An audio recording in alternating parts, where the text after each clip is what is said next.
મારી સાથે છે આજે જૂની વાળી સેલ્ટોસ અને સાથે છે નવી વાળી સેલ્ટોસ પણ બંનેના વચ્ચે શું અંતર છે આવો તમને દેખાડું। હવે સૌથી પહેલા ફ્રન્ટ લુકની વાત કરીએ તો ટાઈગર નોઝ તો કોમન જ છે, અહીંયા પણ હતું અહીંયા પણ છે, પણ આ થોડું વધારે બોલ્ડ સ્ટેટમેન્ટ આપે છે, થોડીક બ્રોડ પણ થઈ ગઈ છે ગાડી પહેલા કરતાં, સો એ તમને આમાં ડિફરન્સ દેખાશે। ડીઆરએલમાં થોડું તમને ડિફરન્સ દેખાશે। આ જે ડીઆરએલ છે તમે જુઓ અહીંયા તો ડીઆરએલ્સ તમને આવી રીતે કંઈક મળતા હતા અને અહીંયા તમને સી શેપમાં ઓલમોસ્ટ આ ડીઆરએલ્સ મળી જાય છે। હવે બેકની વાત કરું તો પાછળથી ગાડી કંઈક આવી દેખાય છે। આ નવી વાળી સેલ્ટોસ છે, આ જૂની વાળી છે, તમે જોઈ શકો છો કે કનેક્ટિંગ તમને બેકલાઇટ્સ તો મળતી હતી, ટેલ લેમ્પ્સ તમને મળતા હતા કનેક્ટિંગ, અહીંયા પણ એ જ છે, બટ અગેન જે શેપ છે એ ટોટલી ચેન્જ થઈ ગયો છે। આખું સી શેપ તમને અહીંયા પણ મળે છે, એવું લાગે છે કે આગળના લુકને કોમ્પ્લિમેન્ટ કરતું આ પાછળનું લુક છે આ ગાડીનું। અત્યારે આપણે છીએ જૂની કિયા સેલ્ટોસની અંદર અને આ બાજુ તમે જુઓ તો 3 સ્પોક તમને સ્ટીયરિંગ મળી જાય છે, જેમાં તમને રાઈટ હેન્ડ સાઈડ ઉપર ક્રૂઝ કંટ્રોલના ઓપ્શન્સ છે અને લેફ્ટ હેન્ડ સાઈડ ઉપર વોલ્યુમ અને કોલ્સના તમને ઓપ્શન મળી જાય છે। સ્ક્રીનની વાત કરું તો 10.5 ઇંચની તમને બે સ્ક્રીન મળે છે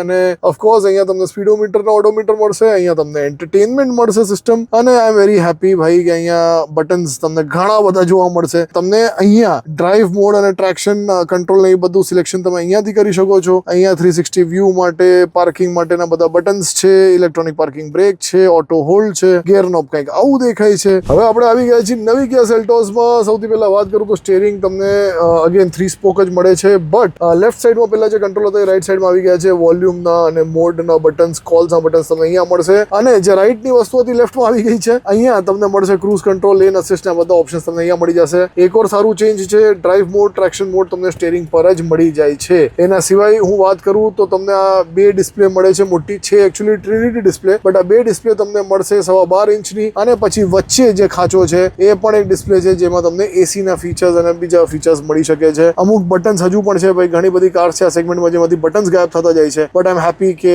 સેલ્ટોસમાં હજુ પણ તમને ફિઝિકલ બટન્સ મળે છે, ઘણા મોટા બટન્સ છે મીડિયા માટે, વોલ્યુમ માટે, so this is a good change. Wireless charger તમને અહીંયા મળી જાય છે, પુશ સ્ટાર્ટ અને સ્ટોપ અહીંયા આવી ગયું છે, સાથે જ ઓટો હોલ્ડ અને પાર્કિંગનું કેમેરા અને સેન્સર્સ બધા અહીંયાથી બટન છે, ગિયર નોબ કંઈક આવું દેખાય છે। મેજર ચેન્જ તમને ચાવીમાં પણ જોવા મળશે। હવે આ જૂની ચાવી છે જૂની સેલ્ટોસની, તમે અહીંયાથી દબાવો એટલે તમને અહીંયાથી આ ફિઝિકલ કી મળી જતી હતી અગર આ ઇલેક્ટ્રોનિકલી કંઈ ખરાબ થઈ જાય તો। નવીમાં એ ઓપ્શન તમને નથી મળતો, ઉલટાનું નવીમાં તમને આવી રીતે એક સ્પેર કી આવી રીતે મળી જાય છે, જે તમારે સાથે જ રાખવાની, હંમેશા બંને વસ્તુ સાથે હોવી જોઈએ, આ બે જોડી, તો તમારું કામ થશે। સો આ હતી તમારી જૂની સેલ્ટોસ અને નવી સેલ્ટોસ। તમારા શું એના ઉપર વ્યૂઝ છે, શું ઓપિનિયન છે, બિલકુલથી કોમેન્ટ કરીને જણાવવાનું નહીં ચૂકતા, અને ઓફકોર્સ આવા વિડીયો માટે ફોલો કરવાનું નહીં ચૂકતા, ઓટો વે રાખીને।